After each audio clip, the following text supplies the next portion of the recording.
Hi, everyone. Sorry we're a few minutes late. 'Tis the season. It's wonderful to be with you all. I'm really excited to have this conversation today with Ron and Kara, who have both written so movingly about what so many parents are feeling and students feel as well, right? Which is how the hell am I going to pay for this education that everyone tells me is so important? Um, and I thought it was a good time to have this conversation now because it's sort of a time when early acceptances are coming out. And what I hear from the young people in my life and the parents is just a lot of like, she put a video on social media and she got into that college. My daughter didn't get into that college. Help, just a lot of feelings, and Mhm. also joy and sadness. Um, but I would just love to start, Ron and Kara, and Ron, I'm going to tag you.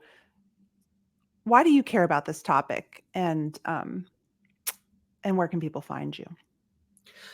Well, I'm Ron Lieber. I write the Your Money column for the New York Times. So my primary professional landing spot is nytimes.com/Lieber. I write more than almost anything, and I really write about everything under the sun about money. I probably write the most about saving and paying for college.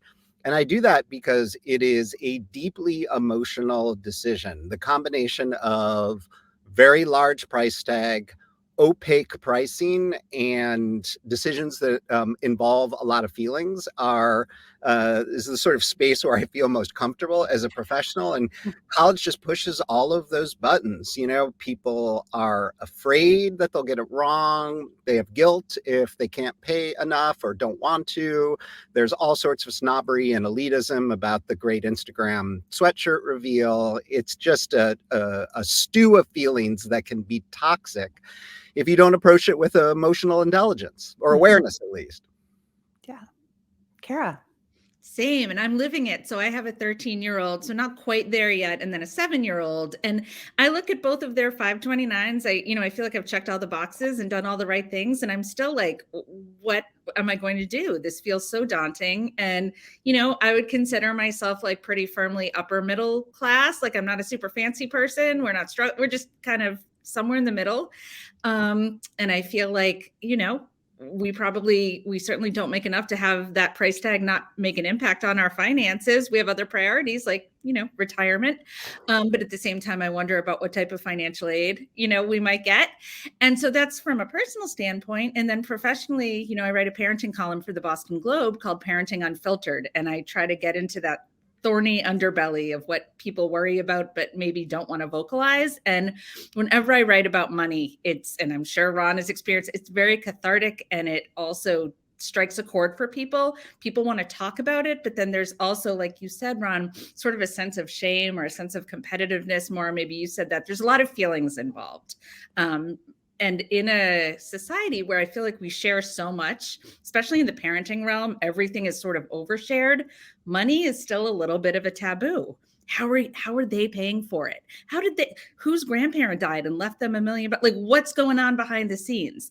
And then add to that, like Ron said, the mystery of actually how people arrive at these prices. It is a little bit opaque. It turns into a perfect storm of a lot of emotion and a lot of self-doubt. Yeah. Yeah.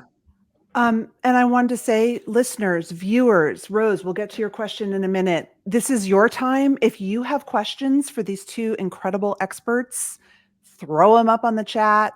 I will bring them forward because we know that this is something that's really important. And I wanted to just, one of the things you wrote, Kara, in your recent Boston Globe article, which was a great article, which I'll also link to, is you said that sometimes, there's a sense of parental failing. Like, Mhm. of course, I want this for my children, but Right. did I do something wrong? Did I buy too many lattes? Right. Right, exactly. Did I somehow fail to plan? What did I do wrong? How come I can't afford this? And I mean, even since the time when I was in college, I'm 44, so I graduated, however many years ago, 20 something. it was expensive, but it didn't feel this expensive. Yeah. At this point, I feel like there's been such a gap between costs, even in the past 10, 20, 30 years, that it makes you question, like, am I not prepared? Did I not save enough? Don't I care about my kids enough? And then there's the other thing that I'm finding, though, is parents who are really firmly thinking about return on investment and are just completely calling it out as, this is a racket, this is a scam. Do we even really need this?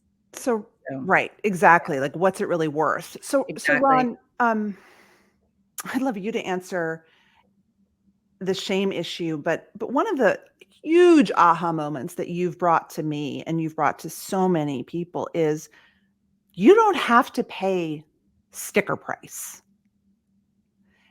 And colleges are priced more like consumer goods than we may know and want to think.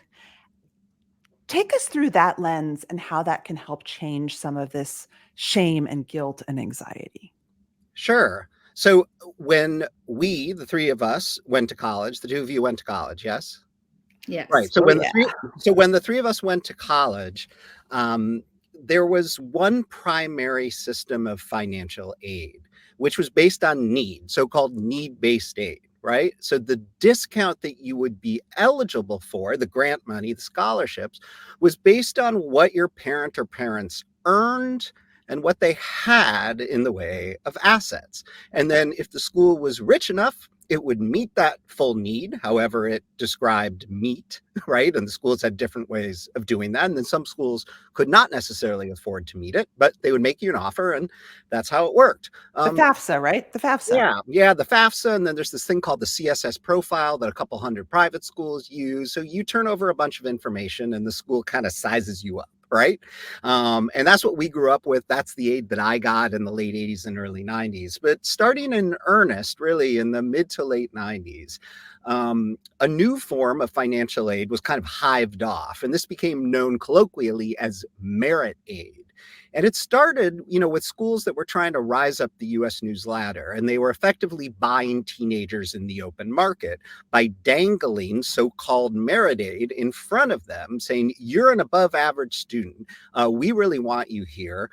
Here is effectively, a $4 or a $6 or a $12,000 coupon per year, guaranteed, as long as your grade point average doesn't fall.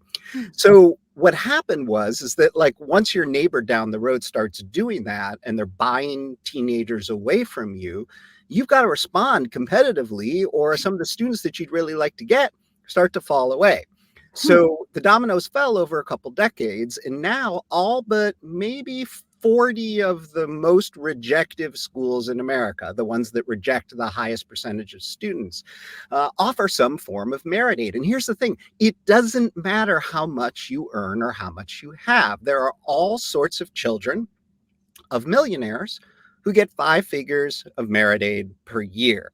Wow. Now, this causes people to exclaim, as you did. And when I wrote my book a couple of years ago, The Price You Pay for College, I had about 10 pages on the whole merit aid system, and I thought that was plenty. It was not enough. The feedback I got repeatedly was, I need to know way more about this because I want that 6-figure discount off the list price, even though I'm upper middle class, right? So anyway, I put together a course. It's a couple of hours of video to help explain merit aid in more detail. People who are interested can find it at meritaidcourse.com. And, I could go on for hours about it, but that's sort of the basics of how things have changed. Wow. I want to come back to this, but I want to acknowledge Rose's question while she's on. And this is this is for Ron. I just recently got a bill for my first semester. It's like $2,000 more than I can afford. It's due on the 6th. Oh, do you have any suggestions for someone who doesn't have family to rely on? I would start by asking the school whether it's a mistake. And, you go in with humility and say, hey, maybe I made a mistake here. I'm not understanding it, but we can't afford this. Is there anything you can do to help? It turns out that roughly 2/3 of the people who ask for a better deal actually get one. It's okay to ask. The worst thing that'll happen is they'll say no, or they'll direct you to, another couple $1,000s in student loans. But most really of the people who work in financial aid really do want to help. And they definitely don't want people dropping out or not coming in the first place because they can't afford it. How much does college cost? Like one of the things that I find challenging, and admitting my privilege and the fact that I live in a hyper Kara and I are pretty much neighbors, hyper You walk to your competitive, house. Yeah. yeah, hyper competitive part of suburban Boston, um, is that sense of what is doing right by our kids in terms of how much we save for them, how much we offer them, how much debt or risk we take on personally. I have friends who have taken out big second mortgages on their homes to give their kids the college experience. And can I say something about that too Please. before I forget? And this goes to the point about merit aid. Are we doing right by our kids? A lot of people, more I'm sure you know them, Ron, too, who think they're doing right by their kids by getting them to specialize in something so they get that merit aid. So they're the Right. best tuba player in the country, or they're the best fencer in the state because they Fencing want is that. very big. There must be a lot of scholarships for fencing all of a I sudden. mean, really. I mean, there's so much to unpack there. But the fact of the matter is that for any number of reasons, good ones and maybe slightly less than good ones, or maybe just misguided ones, parents spend an awful lot of money on enrichment in the first place, right? You get yourself into the Brookline or the Newton or the Wellesley School District and pay all those real estate taxes, and maybe your kids are better prepared or better positioned, or you spend $10,000 a year on fencing, or 15,000 on private tuba lessons with somebody from Berkeley or the Boston Conservatory, and you think you're doing your kid a favor, and maybe that works out for them, maybe it doesn't, but we think that we can spend a lot of money and position them for better admissions odds. Mhm. Um,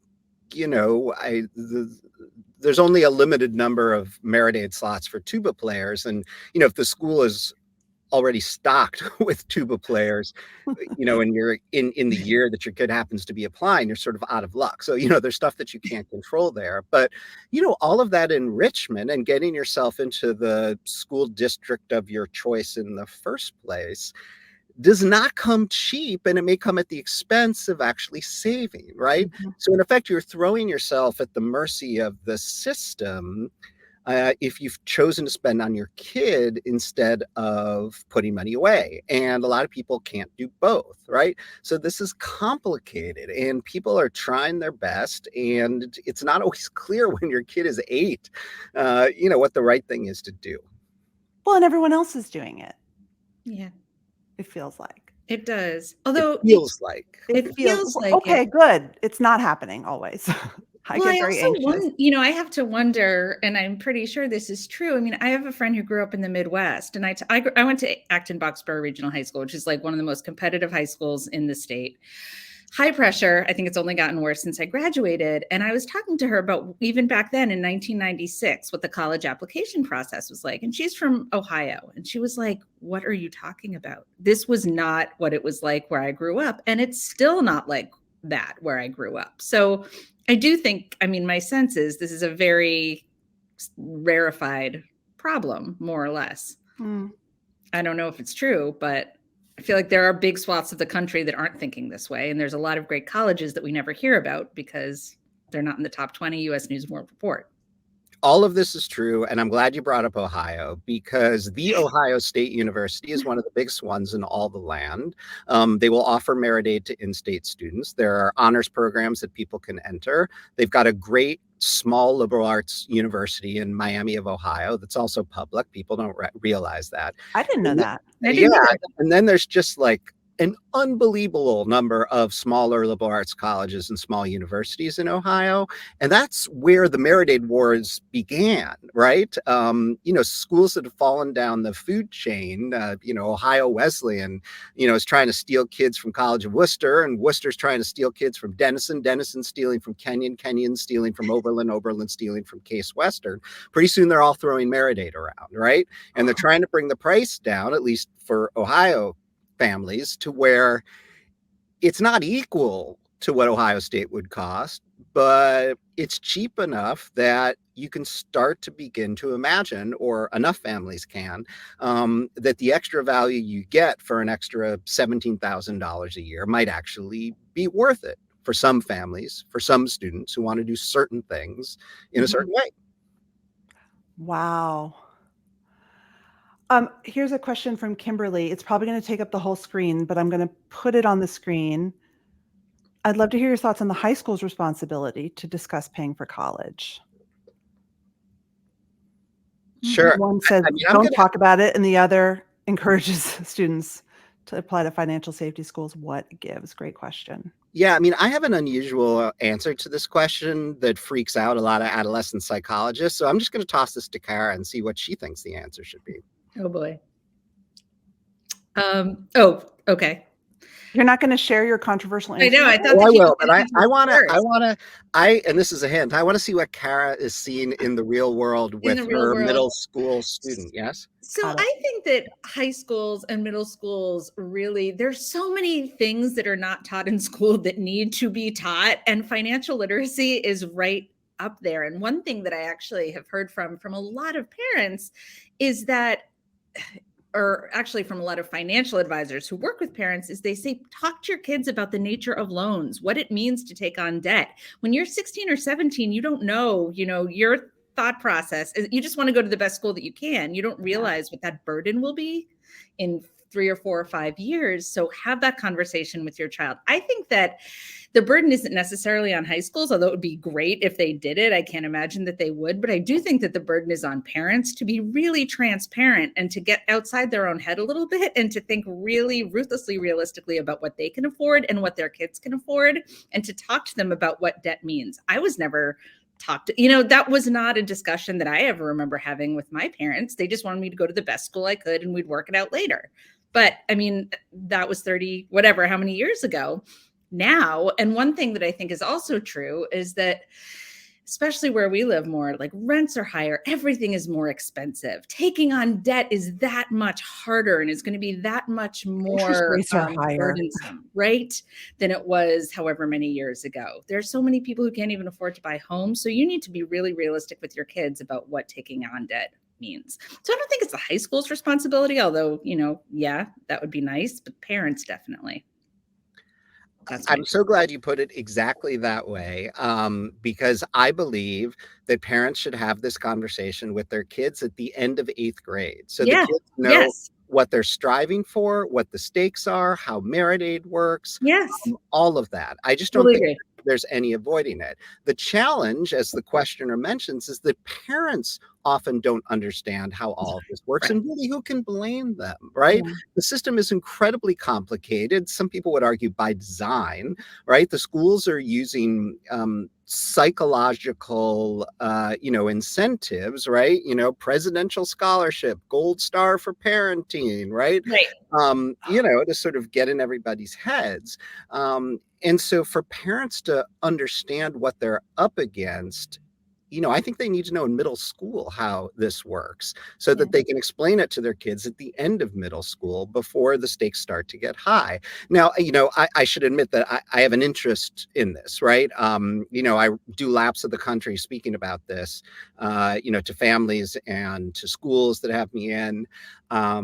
And I'm glad that there's a growing realization that it's important to talk about this stuff and kind of unpack how the system works.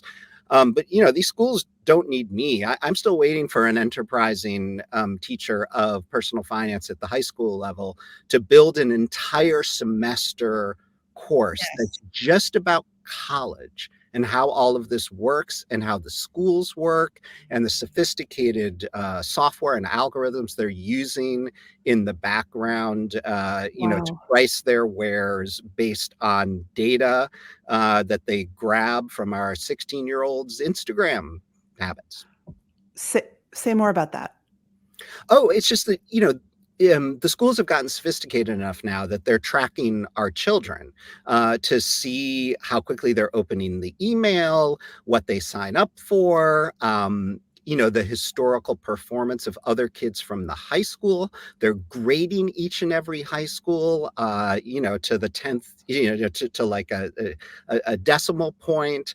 They've got to meet net tuition revenue per student goals, right? And so they look at your zip code, they guess your income, with a fair amount of accuracy, even if you're not applying for financial aid.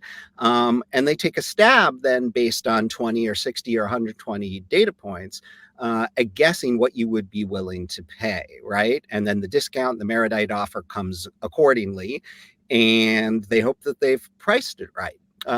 So, it's a sophisticated machinery that's working all of this behind the scenes. The two biggest firms that are, putting the algorithms to our teenagers' brains are both owned by private equity firms. What are those firms called?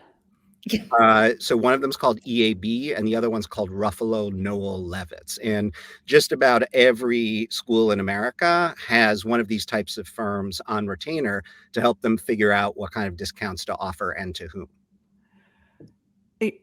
I'm agog. Yeah. And I'm a marketer, right? I shouldn't the be. grid. Okay, that's wow. It's wild, right? Rose, I will get to your follow-up in a second. I want to stay on this for one more second because I have a 9th grader and I have a 7th grader and I have a 3rd grader. And my 9th grader is very funny. He's like, Mom, I've already done this many volunteer hours. I'm like, he's like, Model UN. That's the ship. That's the hill he's going to die on for college. He's very conscious. We haven't talked about money. I'm curious, you both, how do you even open that conversation? Like and how honest are you with your kids? And also, again, money is a very emotional and triggering subject for all of us. And so even coming to that conversation from a place that isn't clouded with emotions, to me, feels a little challenging. Kara, it sounds like you've pushed a lot of buttons in the column. Will you tell us I do. I think what that happens when you push them? Yeah, and I think that it's this perfect storm, right? Of this is super expensive and it feels so important, and it sort of feels like a referendum on you as a parent. Where your kid, it's kind of petty and it's kind of silly, but in a lot of ways, where your kid goes to school, people feel like it reflects upon them. And if you can, and their parenting, and if you can afford it, you did well. And if you can't afford it, you didn't. And it's really hard to take it, you can take it very personally, which isn't necessarily right or factual, but emotions aren't. I haven't had the conversation with my own son yet, so I don't know how I'm going to approach it. But one thing that I do think is really important, and that here in Massachusetts, like, we have an excellent state school. UMass is a really good school. And I think that, in addition to sitting down with the numbers, I think that I will be really cognizant of talking to him about fit and where he feels comfortable, and, trying to tune out the noise just the same way you would about peer pressure of any other kind, right? Do what feels right to you. And I think that can be really hard when all your best friends are looking at Bates, Bode, and Colby, and maybe, UMass is the fit for you for whatever reason. No offense to Bates, Bode, and Colby, but like when I was growing up, those were Bates, Bode, and Colby. That's where everybody was looking, and I think it's really about peer pressure and sort of turning out the noise. But you have to do that as a parent first before you can have that conversation with your kid. And I think about it a lot. I'm kind of in the same boat as you, Maura. I don't know how the conversation is going to go. Yeah. And, on that note, something that you need to do, and I suggest people do it before they get married, and certainly after a divorce, if that's possible, is, have the conversation with your spouse, and especially your ex, if you've got one of those. And if you're flying solo, with a close friend or a financial advisor, where you really get straight and make sure you're on the same page, with the person you parent with or on your own, with your ability to pay, your willingness to do so, your capacity to borrow, and how your own experience may be affecting and infecting your own feelings about the finances, right? That's the very first step before you can even begin to think about what to say to your kid, right? You've got to get straight in your own head. And there are no right answers to this question. There are approaches with your kid that can be destructive, that people sometimes, sort of wander into accidentally, right? But the only wrong approach is not to have that conversation with your spouse or your ex or yourself. Then you stand real chance of, doing harm later in the process when your kid has made choices about where to apply, Right. and then all of the sudden it's February or March or April, or shoot, after the early decision acceptance comes, and you wake up to the fact that it isn't going to be possible. That's what happened to me a long, long time ago. And I've written about this. It's like my money story where I got into Brown early acceptance. It was the hardest school in the country to get into early that year. There was a big New York Times article that was on our fridge about it. And my dad said, you're not going. I'm not paying for it. Wow. And I went. I was ingenious. I went. But for me, that story has colored my relationship with money my whole life, and is very significant in how I think about college for my kids.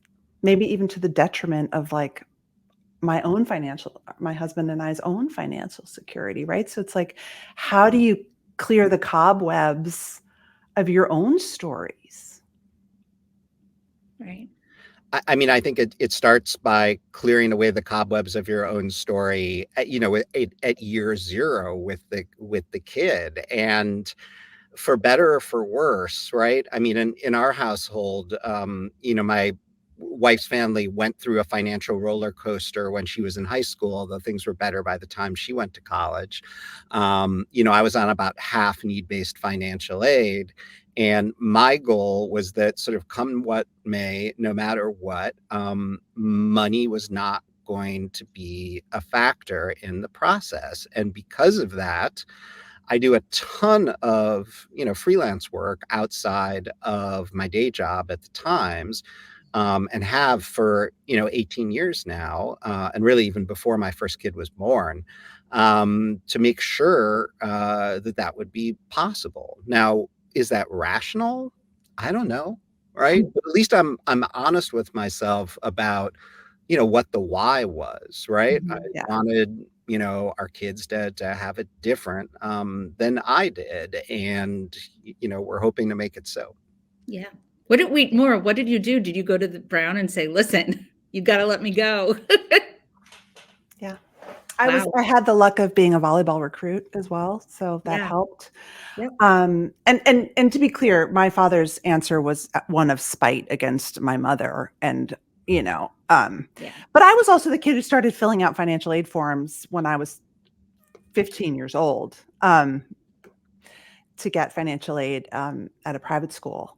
So I was wise beyond my years. I knew how to manipulate my dad's income.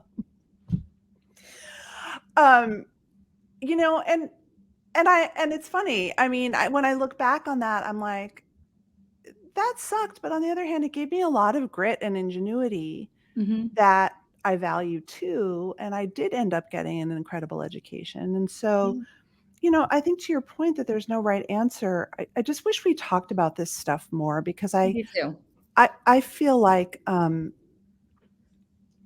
this show is called The Anxious Achiever. So I think it's fair to generalize a little, like, when you are an achieved adult, you're with other people who hold that weight of education and assume Mm-hmm. that you're all going to do everything you can to do that for your kids. Right. And when we didn't even talk about this, but there was a reader of my column who sent me an email about this flyer that he got where they craft your essay for you and they put in all the right keywords and they help work on your alignability. And I don't even know what that word means, but it was like, oh my goodness, this is the type of pressure that people, We haven't even talked about that, I right? mean, The it access just to shows you help. how important it can be to some people. It's a lot. And I'm sure they charge a lot to do that, to make you alignable, whatever that means. Right? How do you say no to that? If How do you every say other no to kid, that golden ticket? One thing I do think is important. So I worked all through college. I always had a job, and that was important. Nobody told me that I absolutely had to, but it was important to me to feel, and it did help. And I think that one thing that I will impress upon both of my kids is like they're getting a job. As soon as they are old enough to work, they need to get a job and earn some money. I think that it's easy to think about money very abstractly when you're not earning it yourself. And more to your point, like you were well versed in this as soon as you were a teenager, right? I think that that's important when kids earn their own money and know the value of money. And, even if it interferes with basketball practice or whatever enrichment thing they're doing, they can still work a few hours a week. I think that's important. That's right. Yeah. Having a job is an enrichment of itself. It is. It is. As we wrap up here, I did want to share, I'm so sorry, Rose. I've been in contact and they told me to figure it out.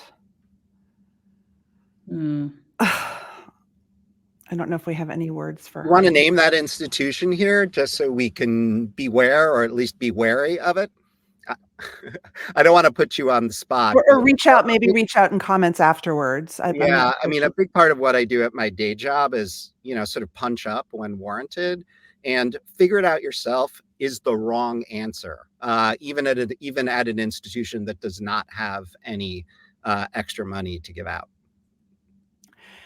One of the things I've learned from you, Ron, also is to very much make the institution a partner. Like you're in negotiation, you want to come to a solution. Yeah. They're not crazy about the term negotiation. But, I hadn't thought of it until this moment as a partnership. I'm inclined. That's funny. I take that from when I read your stuff. I think that's good news. Okay. I'm inclined to be slightly oppositional because what I'm trying to do in this particular space is, raise an army of sorts of people who feel more entitled to information about how this all works than they might have even 5 years ago. And so I want to arm people, not with weaponry, but with better and more pointed questions to ask. Because at a list price of close to $400,000 now at many of these schools, we are in fact entitled to better information, clearer answers, and sooner. And, there is no other industry, let's call it what it is. There is no other industry in the United States where you have to apply for the privilege of purchasing the service, pay for that privilege, but you don't get to know what the price is going to be, even within $100,000, until you have been granted permission to avail yourself of the service. This is really messed up, to use a technical term, right? And so I think we should be asking better, tougher questions at the front end of all this. Kara, any closing thoughts from what you learned as you wrote a really wonderful article, which I'll share again, about asking parents, how the hell am I going to pay for this? I mean, I think a lot of people, first of all, are all in the same boat. So don't look over your shoulder too much. Yeah, there are some people who can just afford it and, whatever, they don't need to think about it. Most people can't. I do think people are getting a little bit more creative in terms of thinking of, schools in different parts of the country, especially if you live in the Northeast, state schools. I do think that people are broadening their horizons a little bit. I also think, though, and I don't know if you've had her on, Jennifer Brahini Wallace, who wrote Toxic. Oh God, I'm blanking on it's a Toxic Overachiever. Yeah. I'm blanking on it. Her book is right over there. Anyway, I interviewed her for my column a few weeks ago, and she was talking about like there's just this constant thrum of parents being afraid that they're not going to be able to get a place for their child in the middle class. The middle class is slipping away. The anxiety is coming from, and I'm oversimplifying for the sake of time, but the anxiety is coming from a very real place. It doesn't make you a petty striver to feel anxious about this. Like the cards are stacked against us and the emotions are coming from a really honest place. So if you're feeling nervous, you're not alone and you're not weird. It's because it's maddening. It's because it feels crazy. If it seems crazy, it's because it is. Yeah. Because the symbolism of college is about symbolism. It represents, it's emblematic of so much. And it feels so much harder to get. I mean, college admission, we didn't even talk about this, but like the admissions rates are so far, the acceptance rates are so far down. So that's another thing. It just feels more and more unattainable, more and more expensive. And that contributes to this climate of striving and of fear, I think. That all, I'm in 100% agreement with that.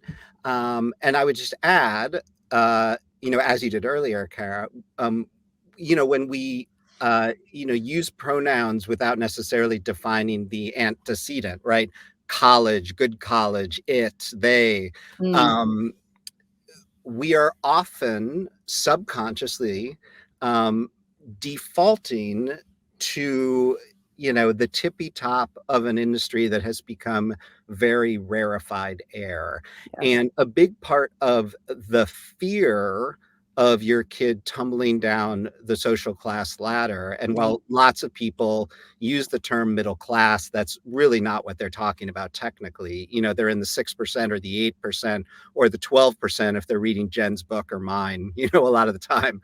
And they want to put a floor, a concrete floor through which their kids cannot sink through. through. That's right. Right. Yep. And if their kids are not getting into the kinds of schools that they were able to waltz into, with half of the, transcript 30 years ago, Right. they worry that their kid will somehow lose out or bad things will happen. Yeah. And, I'm trying not to smirk here.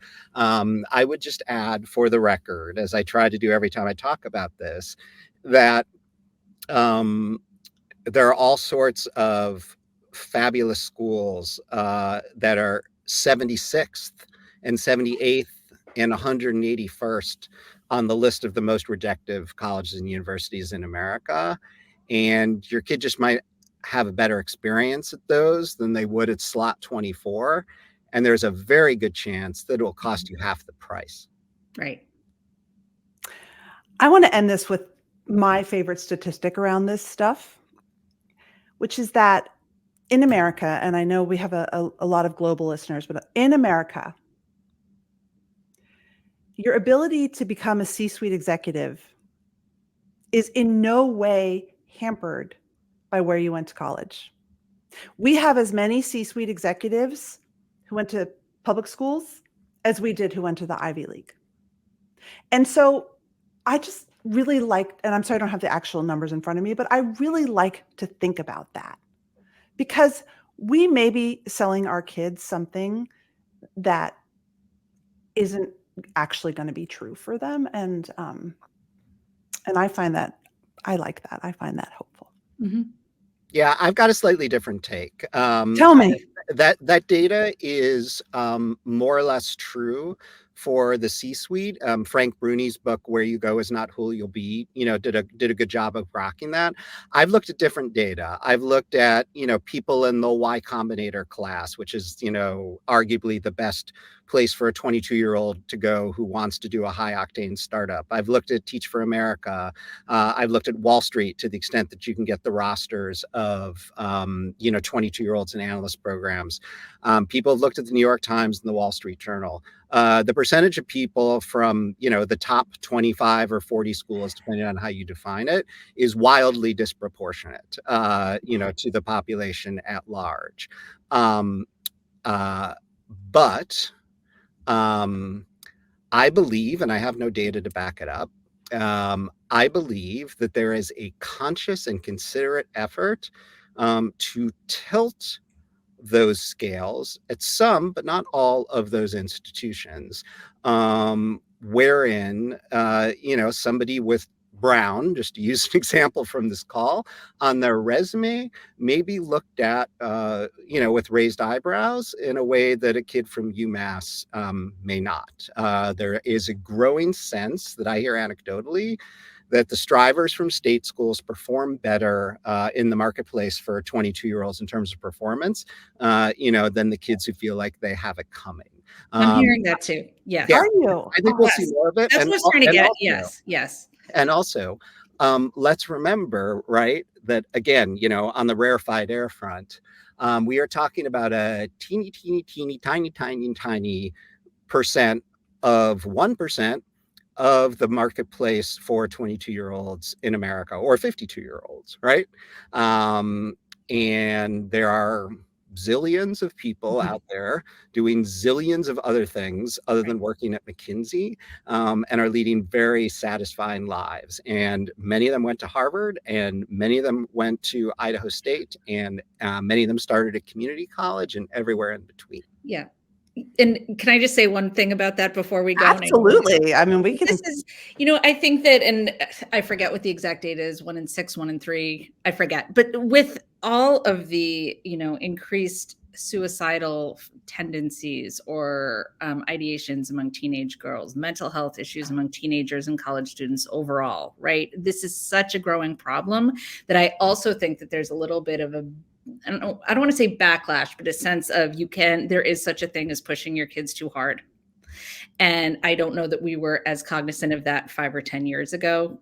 So I do think that has had a little bit of a chilling effect as well. And don't get me wrong, parents are still pressuring their kids, and a lot of people do still have that very narrow view of success. It looks like Harvard and McKinsey, but I do think that the mental health situation among teenagers in this country is also having a little bit of a effect in terms of how parents are framing success and happiness for their kids. There's more of a focus on contentment and mental health, and the striver mentality, while still certainly there, is being tempered maybe a little bit with mental health concerns. I don't know. I think it's a consideration now that was not before. I hope. Yeah. I also think the SAT going the way of all flesh is really, to me, I don't know yet if that's good or bad. It may make the enrichment Olympics even more stressful, but maybe it also levels the playing field. Mm-hmm. There's a lot of change. There's a lot of change. Remember, we filled it out in pencil at the desk. I had mono when I took it. I got, no joke, I think that I got like a 790, like almost perfect in English, and my math score was like 200 points. Like it was like so wildly, they were like, you need to just stop taking math right now. I showed up 15 minutes before it started just to flip the bird to the establishment, because they told us to all be there 60 minutes early. And I'm like, there's no way that's necessary. And when I got home after I took it, there were all these frantic messages from my friends who had run out to the payphone to say, Ron, is this your worst nightmare? Did you sleep through it? I was like, no, I'm just not going to sit there for an hour with you people. But you were a questioner even then. Out. Seriously. Oh, thanks. Yeah. But you had good friends. I did. I still do. All those people who called that day are still in my life. That's how you know. Well, thank you, 3. Thank you, 3. I can't count today. Both math SAT. Thank you both. And this was really wonderful. And I really can't recommend, Ron, your books, your course, your column in the New York Times more. Kara, your newsletter is the only newsletter I always open. I want you to know. Thank you. Parenting Unfiltered for the Boston Globe. And we're going to stay tuned for your book too. So yes, coming out next year. Thank you. Bye. Bye.